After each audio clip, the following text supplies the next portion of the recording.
Monsieur le consul, Madame la députée, Pascal, Fabienne. Donc, je suis ravie d'être là. Je suis ravie parce que c'est pas toujours évident de montrer ce que c'est que le Japon. Bonsoir, mesdames et messieurs. Je suis très heureux d'être invité à cette festivité. Le Japon est un pays qui fascine. Fabienne, quand tu arrêteras de bouger quand on fait des photos.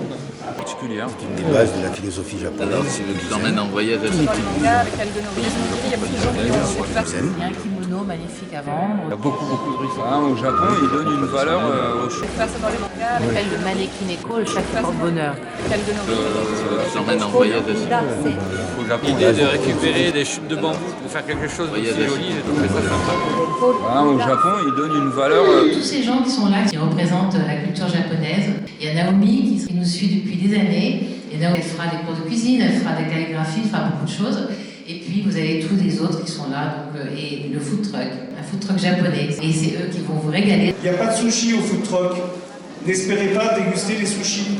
C'est la vraie tradition japonaise culinaire.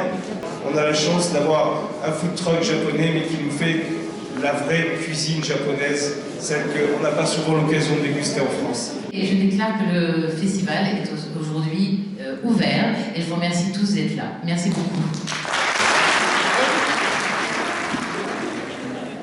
Alors, la pratique du judo au niveau des enfants, c'est que l'enfant apprenne à bien connaître son corps, à tomber dans toutes les positions sans se faire mal.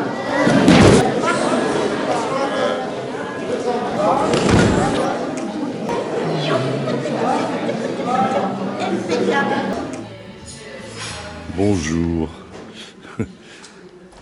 Moi, je viens de filmer un peu tout ce que vous faites. Attends, arrêtez, putain. Tu couperas, je suis désolé. Oui, je couperai ou je couperai pas, on verra.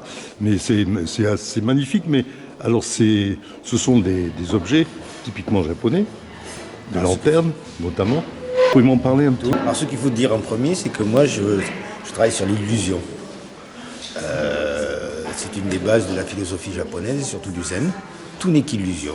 Ouais. Les choses ne sont que ce qu'on leur donne à être. Donc moi, je travaille sur l'illusion. Toutes ces plaques de pierre ou ces lanternes, tout ce que vous pouvez voir de minéral, c'est faux en fait. C'est à base de polystyrène que je travaille, que je sculpte, que je grave. Et qui doivent à la fin ressembler à du vrai, de la vraie vieille pierre.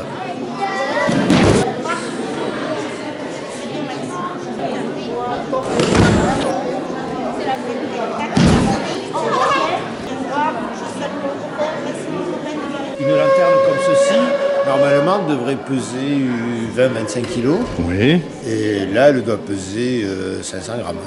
Et en extérieur, il faut les fixer parce que par rapport au vent, quand même. Alors, malgré ce qu'on puisse penser, pas du tout. Sauf si c'est vraiment sur une pierre, un petit peu en hauteur, sur un parapet, il y a beaucoup de vent. Là, on peut les fixer avec un petit bout de colle. Mais sinon, dans les jardins, ça ne bouge absolument pas. Ah ouais. Non, c'est assez surprenant pour ça, quoi. Je travaille sur l'illusion. Illusion, mais on voit quand même que c'est de la fausse pierre. Ah ben, c'est vous qui le dites, parce que oui. tous les gens qui sont là sont toujours très surpris. Quand il les soulève. Très bien. Ben, merci beaucoup. Ben, merci à vous. Arigato gozaimasu. Arigato.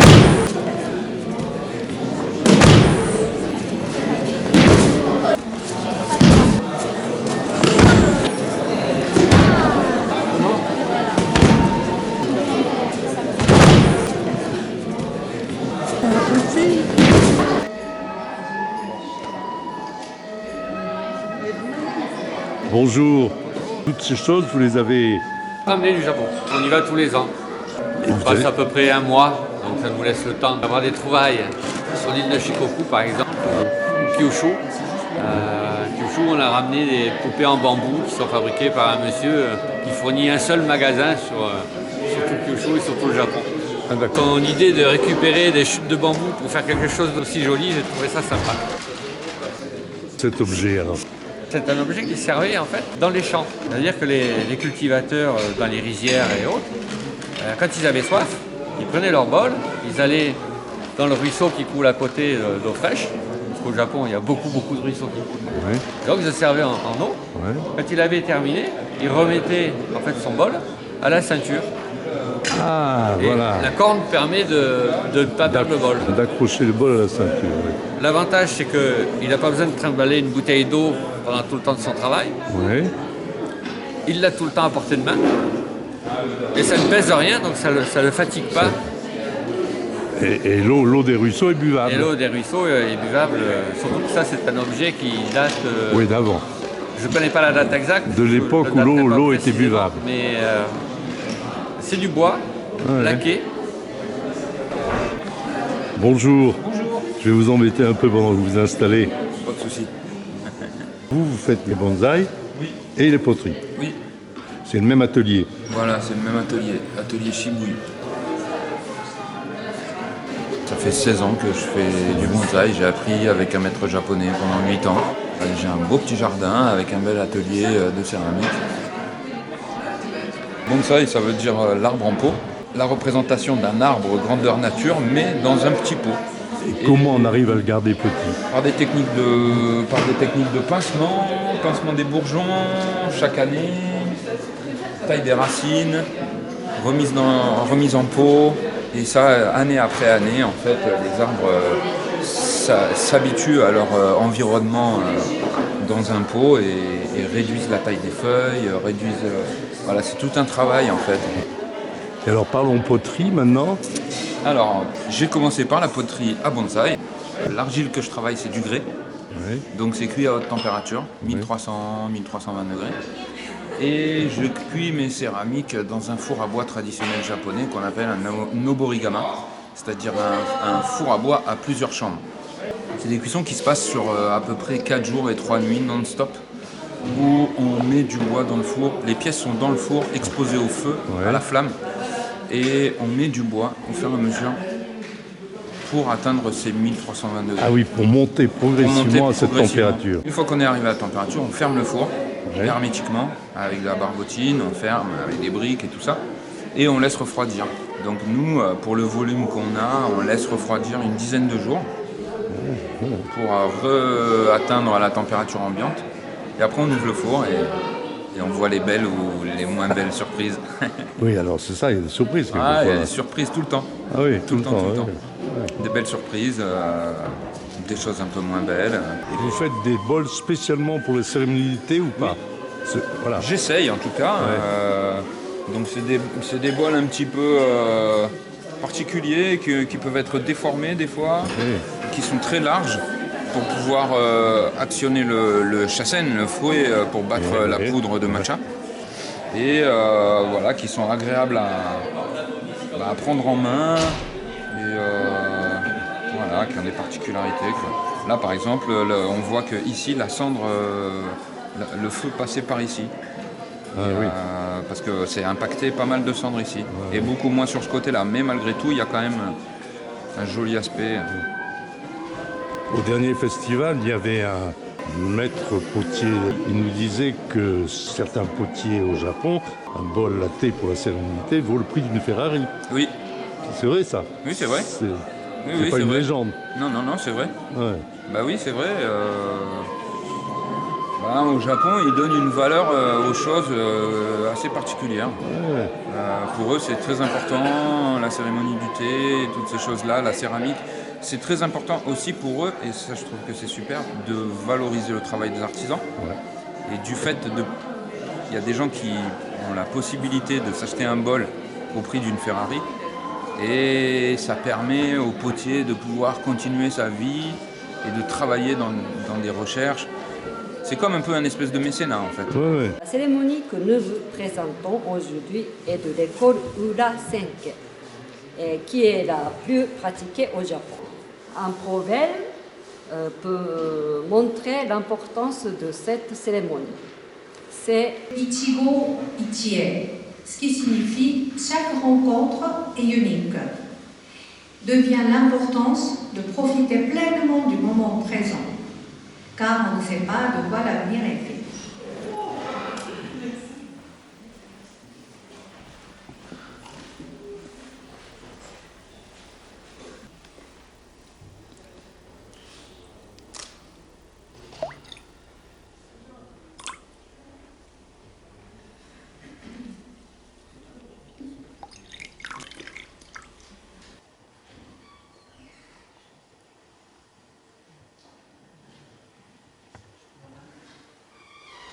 Le thé a été importé de la Chine vers le Japon aux environs du 7e siècle. C'est à partir du 12e siècle que l'usage du thé a pris la forme d'une cérémonie rituelle avec la pratique de fouetter la poudre du thé vert avec de l'eau chaude dans un bol. Au XVe siècle, le plus grand maître du thé fut Senno Rikyu, qui a établi la cérémonie dans sa forme actuelle. Le Chado est avant tout un exercice spirituel qui cherche à ouvrir l'esprit à la maîtrise de soi et à la paix.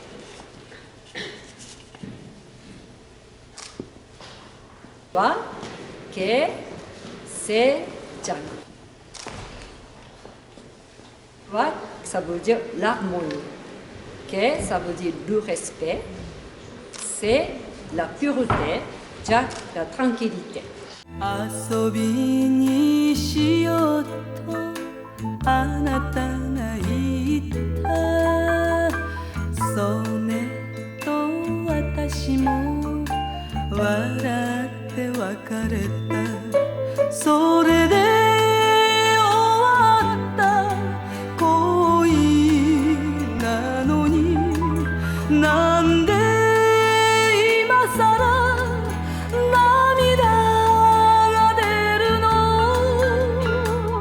愛していると分かったことが遅すぎたのね別れた後じゃ L'idée de faire cette série basée sur des diptyques où j'essaie de construire deux images avec des structures identiques et qui illustre à gauche le Japon traditionnel et à droite le Japon moderne. Donc elles sont en principe constituées de la même manière et les oppositions se font soit par les formes, soit par les couleurs. Les couleurs chaudes pour le Japon traditionnel et les couleurs froides pour le Japon contemporain quand on parle d'architecture. Et puis voilà, un contraste aussi, les maiko, donc apprentis geisha traditionnels, et puis les jeunes cosplay qui se déguisent en geisha.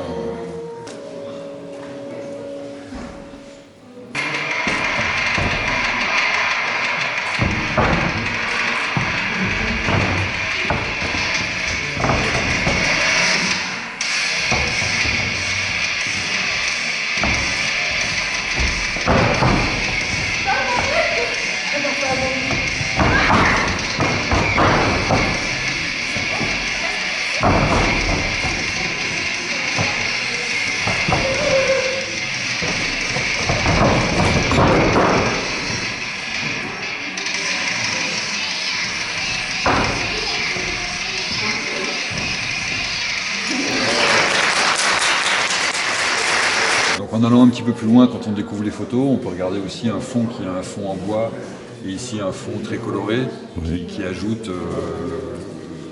du détail au contraste, etc. Donc voilà, toute la série est basée là-dessus. Et puis moi, ça me permet aussi de la construire au fur et à mesure de mes voyages. Je rajoute une, je rajoute deux. Voilà, tu trouves chaque fois une nouvelle idée en fonction d'une photo que tu as fait l'année d'avant. Voilà. Soit des fois je cherche l'idée, soit des fois en me promenant, je cherche l'idée qui va avec une que j'ai déjà, ou des fois ça me saute aux yeux en disant ah ben tiens, ça c'est l'opposé d'une que j'ai déjà.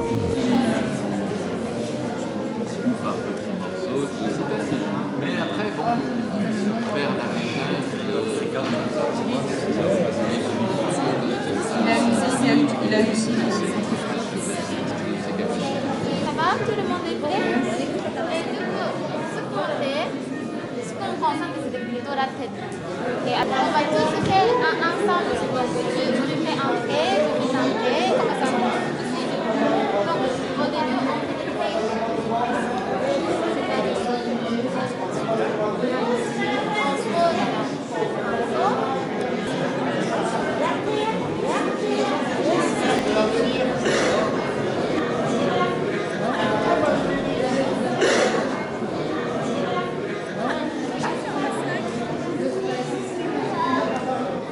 J'ai pas fait dans le bon sens. C'est comme ça. Oui, mais après, chaque partie, on va mémoriser un petit peu après. Ok. Et la suite, on fait de gauche à droite. De gauche à droite, ah ouais. Et les gauchers font pareil? En fait, au Japon, gaucher, c'est vraiment il faut plus. Pardon? On corrige quand on est petit.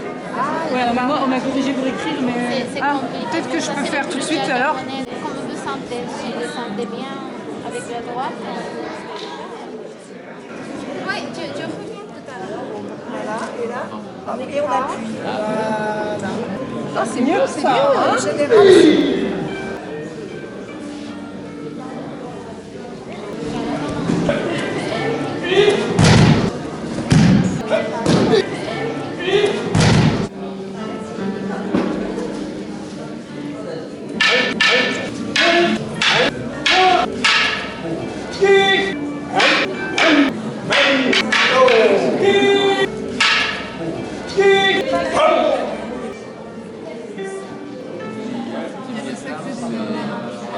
Les plus grands délits, c'est là. Eric s'intéresse. Alors, tu veux que je t'emmène en voyage à Shikoku? Voilà. C'est donc un pèlerinage que j'ai effectué 2 fois, un an d'intervalle, qui est connu pour être le Compostelle japonais, le Compostelle bouddhiste. En fait, c'est comme ça qu'il est présenté de façon un peu raccourcie. C'est une grande marche qui rejoint 88 temples qui sont disséminés autour de l'île de Shikoku. Certains dans des villes, des villages et beaucoup dans la forêt, au sommet de montagnes. Et depuis 1200 ans, des millions de Japonais ont marché sur ces chemins pour honorer ces 88 temples. Donc c'est quelque chose d'assez puissant, c'est vraiment, il n'y a pas de hasard. Si depuis 1200 ans autant de gens viennent à cet endroit, c'est qu'il y a quelque chose qui est hors du commun, auquel je ne m'attendais pas et qui est vraiment magique. Et c'est une île dont on fait le tour. Voilà, c'est ça, on fait le tour. En fait, il y a même 2 boucles. Il y a une petite boucle de 120 km qu'on appelle le Petit Shikoku, qui se fait dans le sens des aiguilles d'une montre au départ. Donc en un peu moins d'une semaine, on se retrouve à son point de départ. Donc on a les premières courbatures, les premières ampoules aux pieds, on a vu 12 temples et sur 88 et on se retrouve à son point de départ. Donc quand on regarde la carte, on se dit mince, voilà, j'ai déjà des bobos, mais en fait tout reste à faire. Et ensuite on se lance donc dans le tour de l'île pour rejoindre ces 88 temples. Alors c'est des zigzags, hein, c'est pas en ligne droite, ils sont pas au bord de la mer, donc il faut aller les chercher, faire des incursions dans la montagne et dans la forêt. C'est pas un Japon auquel on est habitué. On marche beaucoup dans des forêts primaires, sauvages. Donc c'est vraiment passionnant. Et pendant ce pèlerinage qui dure plusieurs jours? Ouais, moi j'ai 42 jours. Ouais. 42 jours. Tu dors où? Tu dors dans des... Alors il y a différentes options. On peut dormir dans des temples. Ah, voilà, ouais. On est accueilli donc par les moines. Sinon, la majorité des pèlerins en fait dorment dans ce qu'on appelle des minshuku, qui sont des sortes de petites guest house. En fait, ce sont des gens qui ont des Japonais, qui ont des maisons un peu plus grandes que les autres, et ils consacrent leur vie à l'accueil des pèlerins. Et dans ce livre, donc, tu racontes ce pèlerinage et ce qu'il t'a apporté? Voilà, ce que ça m'a apporté, c'est vraiment vivre l'instant en fait. C'est vraiment profiter de l'instant présent et lâcher prise sans s'inquiéter du futur. Parce que bon, quand on marche dans un pays comme le Japon et qu'on ne parle pas japonais comme moi, ça peut paraître un petit peu inquiétant parfois. Où est-ce qu'on va dormir? Est-ce que ça va aller? Où est-ce qu'on va manger? Est-ce qu'on va trouver à manger? Enfin, c'est des questions qui... Et en fait, on s'aperçoit que les difficultés s'aplanissent d'elles-mêmes et que les inquiétudes qu'on pouvait avoir s'effacent. Donc, c'est une grande école du lâcher-prise. Et quand on se plonge dans une aventure comme ça... le lâcher-prise fait que du coup l'esprit se libère en quelque sorte et s'ouvre